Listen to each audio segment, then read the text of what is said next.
Idol, anong pinagkaiba ng mga kabataan noon sa kabataan ngayon? Kabataan noon, kumakaway ka kapag may dumaraang eroplano. Inaantay maubos ang tubig sa tabo sa ulo.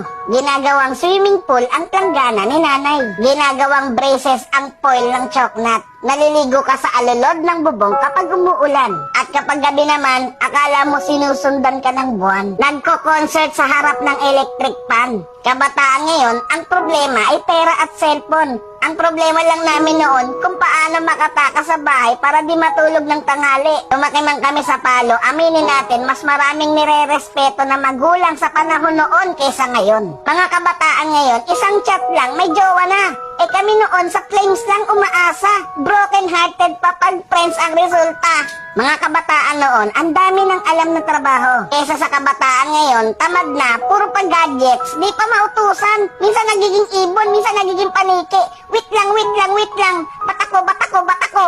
Idol, hindi kawawa ang batang inuutusan sa gawaing bahay. Ang kawawa ay yung batang lumalaki na walang alam sa buhay. Yung nakaranas lang ang pupuso nito. Real talk yan.